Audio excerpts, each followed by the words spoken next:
नमस्कार, मैं हूँ शशि। आज हम पढ़ेंगे अर्थालंकार।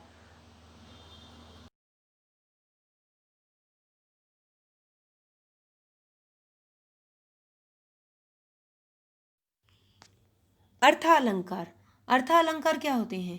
अर्थालंकार में सौंदर्य भाव से संबंधित होता है, शब्द से नहीं। जहाँ कविता की पंक्ति में अर्थ के कारण विशेष सौंदर्य या चमत्कार उत्पन्न होता है, वहाँ अर्थालंकार का प्रयोग किया जाता है।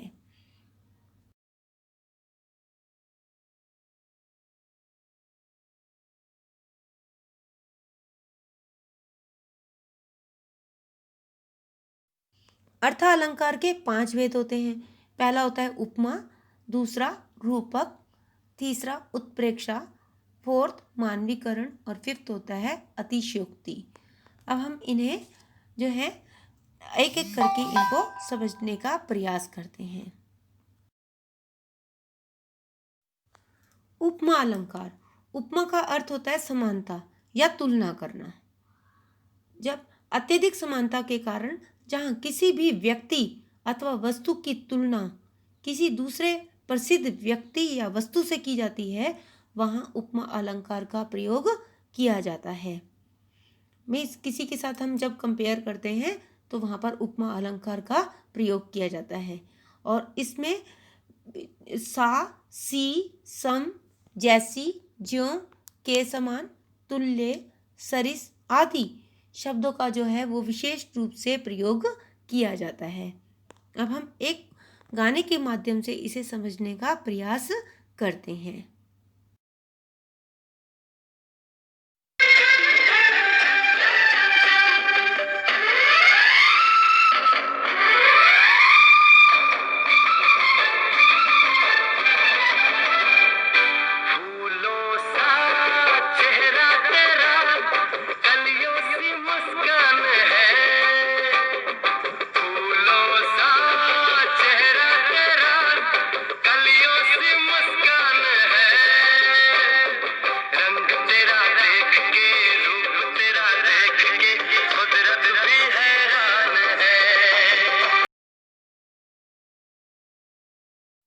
आपने अभी गाना सुना, फूलों सा चेहरा तेरा कलियों सी मुस्कान है। अब चेहरा जो है वो विशेष्य है और फूलों सा उसकी कंपेयर किया गया। किसके साथ चेहरे की तुलना की गई है? फूलों से। तो जहाँ पर तुलना की जाती है वहाँ पर उपमा अलंकार का प्रयोग किया जाता है। अब हम अन्य उदाहरण के माध्यम से इसे समझने का प्रयास करेंगे। अब हम उपमा अलंकार के अन्य उदाहरण के माध्यम से समझने का प्रयास करते हैं। मखमल के झूले पड़े हाथी सा टीला। और यहाँ पर टीले का तुलना जो है वो हाथी के साथ की गई है। हाय फूल सी कोमल बच्ची हुई राख की थी ढेरी। कि अब बच्ची की तुलना जो है वो फूल से की गई है। अब आपने इसमें देख रहे हैं कि सा से सी और यहाँ पर जो है इसका प्रयोग किया जा रहा है। पड़ी थी बिजली सी विकराल। पीपर पीत सरिस मंडोला।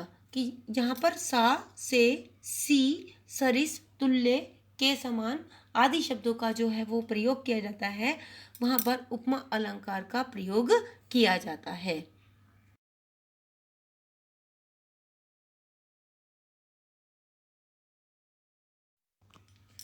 रूपक अलंकार। रूपक अलंकार क्या क्या अर्थ होता है? रूपक का अर्थ है रूप धारण करना।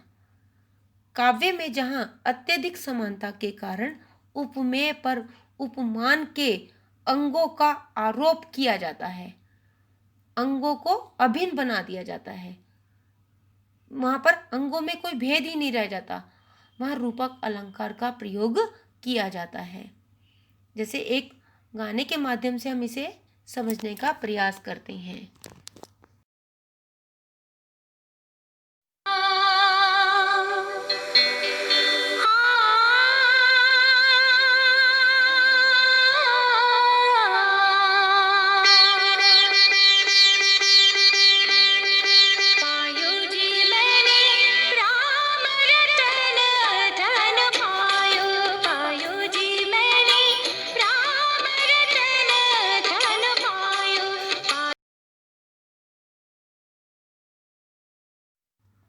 पायो जी मैंने राम रतन धन पायो। अभी आपने ये गाना सुना, पायो जी मैंने राम रतन धन पायो, कि अब इसमें क्या बताया गया है कि रत्न, रत्न जो होता है, राम रूपी रत्न जो है, उसने धन जो है वो प्राप्त कर लिया गया है।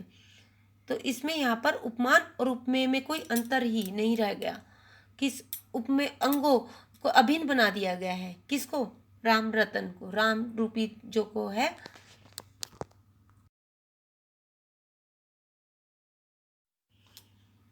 अब हम रूपक अलंकार का और उदाहरण के माध्यम से समझने का प्रयास करते हैं।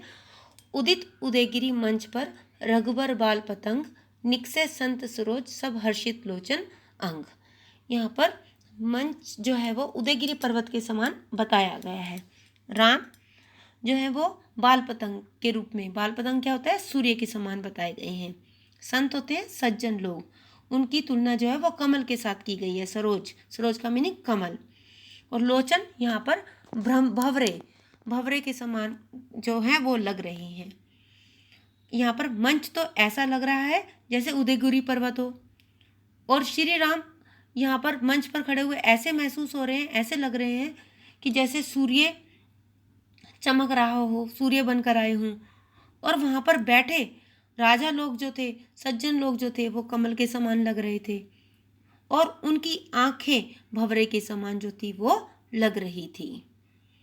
नेक्स्ट है, मैया मैं तो चंद्र खिलौना ले हूँ, कि माँ मैं तो चांद का खिलौना लूँगा। अब चंद्र खिलौना, यहाँ उपमेय और उपमेय जो है वो दोनों में समानता दिखाई दे रही है। चरण कमल बंदो हरि राय। अब कमल जो है, चरण जो श्री राम और श्री हरि के, कृष्ण के चरण जो है वो कमल के समान जो है वो दिखाई दे रहे हैं, उसके साथ उसकी तुलना की गई है। नेक्स्ट है मानवीकरण। मानवीकरण का क्या अर्थ होता है? मानव की तरह वर्णन करना। जब प्राकृतिक वस्तुओं जैसे पेड़ पौधे, नदी, पहाड़ आदि में मानवीय भावनाओं का वर्णन किया जाए, अर्थात जहाँ निर्जीव वस्तुओं को सजीव की तरह माना जाए, वहाँ पर मानवीकरण अलंकार का प्रयोग किया जाता है। अब हम एक गाने के माध्यम से इसे समझने का प्रयास करते हैं।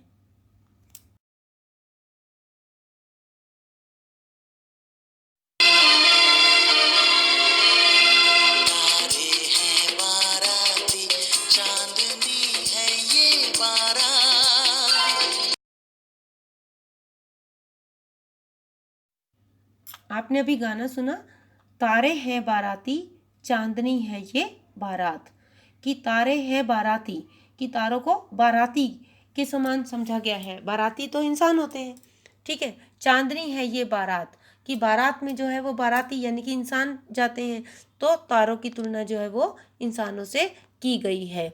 जहाँ पर निर्जीव वस्तुओं की तुलना जो है वो सजीव के समान की जाती है, वहाँ पर मानवीकरण अलंकार का प्रयोग किया जाता है। और अन्य उदाहरण के माध्यम से हम इसे समझने का प्रयास करते हैं। जैसे नीला आसमान सो गया। अब इसमें जो है नीला आसमान सो गया, कि आसमान जो है वो तो निर्जीव है, तो वो तो कभी सोता नहीं है। ये मनुष्य थोड़ा है, मनुष्य हो प्राणी हो जो हो वो तो सोते हैं, लेकिन आसमान तो नहीं सोता है।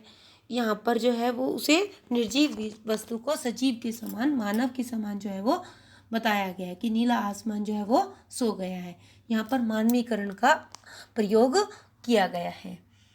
नेक्स्ट है, मेघ आए बड़े बन ठन के संवर के।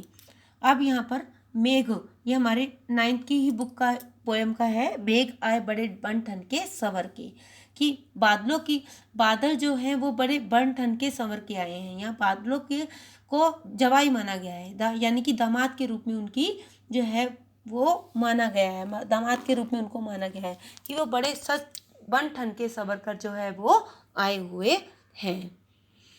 जहाँ पर निर्जीव वस्तुओं की तुलना जो होती है वो सजीव के समान की जाती है, वहाँ पर मानवीकरण अलंकार का प्रयोग किया जाता है। उत्प्रेक्षा अलंकार। उत्प्रेक्षा अलंकार में क्या होता है, जहाँ उपमेय में उपमान की संभावना की जाए वहाँ उत्प्रेक्षा अलंकार होता है। काव्य में जहाँ उपमेय और उपमान में भिन्नता होने के बाद भी समानता की भावना की जाए वहाँ पर उत्प्रेक्षा अलंकार का प्रयोग किया जाता है। इसमें विशेष रूप से जो ध्यान रखने वाली बात होती है, इसमें जो होता है मनु, मानो, जनु, जानो, मनहु आदि शब्दों का जो है वो प्रयोग किया जाता है।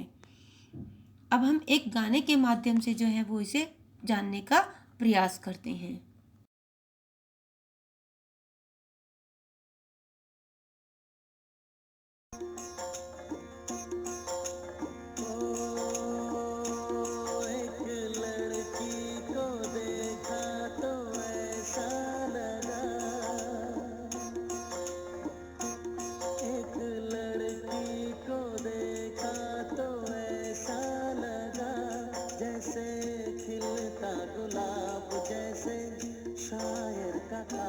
जैसे उजली किरण, जैसे वन में हिरन, जैसे चांदनी रात, जैसे नरमी की बात, जैसे मंदिर में हो एक जलता दिया।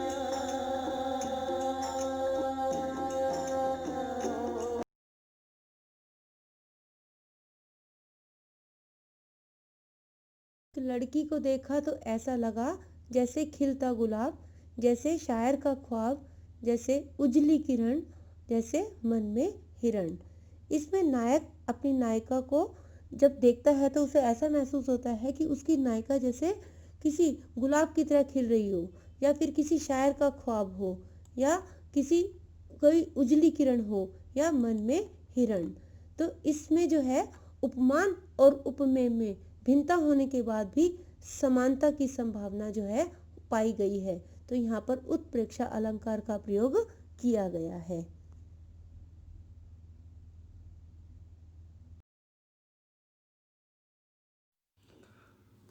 और उदाहरण के माध्यम से जो है वो हम उत्प्रेक्षा अलंकार को समझने का प्रयास करते हैं। कहती हूँ ये उत्तरा के नेत्र जल सी भर गए, हिम के किरणों से पूर्ण मानो हो गए पंकज नए। कि यहाँ पर उत्तरा के आंसू जो है वो उपमान है और नेत्र जो है वो उपमेय है। उनकी तुलना जो है वो कमल के पंखुड़ियों पर पड़े हुए ओस के कणों के समान की गई है। एक और उदाहरण देखते हैं। उस काल मारे क्रोध के तनु कांपने उनका लगा, मानो हवा के जोर से सोता हुआ सागर जगा।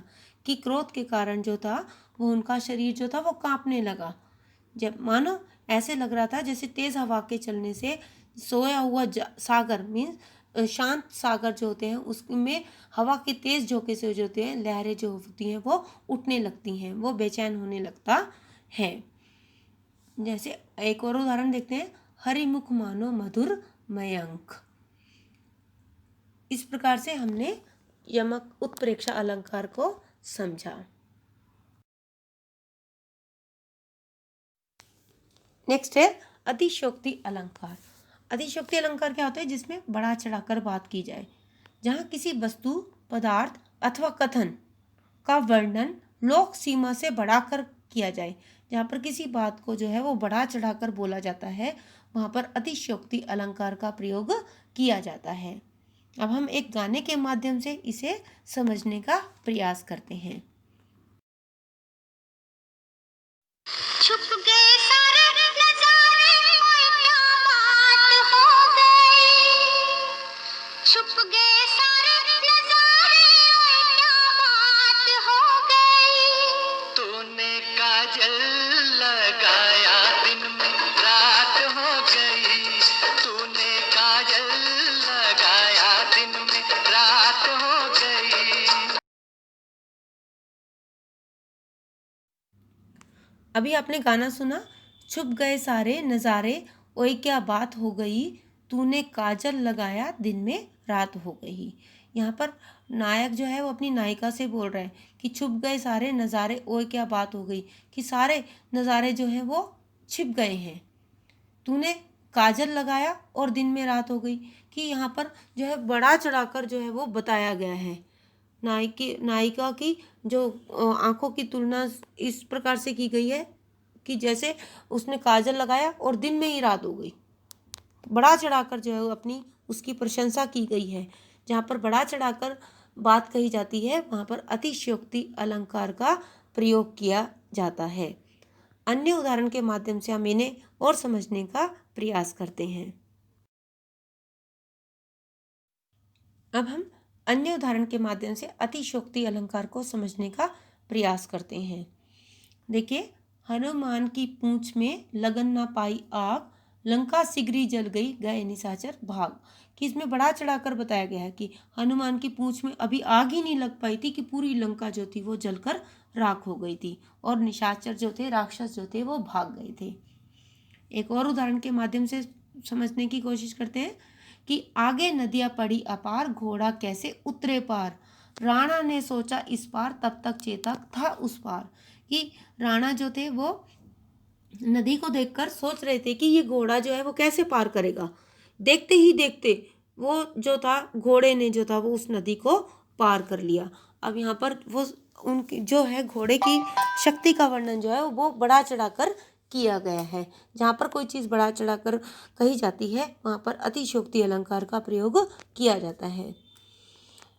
एक और उदाहरण देखते हैं। देख लो साकेत नगरी है यही, स्वर्ग से मिलने गगन में जा रही। एक और उदाहरण देखते हैं। भूप सहस 10 एक ही वारा, लगे उठावन टरत ना टारा। कि यहाँ पर जो है सीता स्वयंवर की बात की गई है। जब धनुष भंग किया जा रहा था तो वो कह रहे कि 1000 जो लोग जो थे वो एक साथ, राजा जो थे धनुष को उठाने का प्रयास कर रहे थे, लेकिन वो किसी से भी ना उठा पाए। कि इतने सारे लोग जो थे धनुष को उठाने लगे 1000 कि उनसे जो था वो एक धनुष जो था वो नहीं उठाया गया। जहाँ पर बढ़ा चढ़ाकर बात कही, यहाँ पर अतिशयोक्ति अलंकार का प्रयोग किया जाता है। बच्चों, आज हमने पढ़ा अर्थालंकार। आशा करती हूँ आपको समझ में आ गया होगा। धन्यवाद।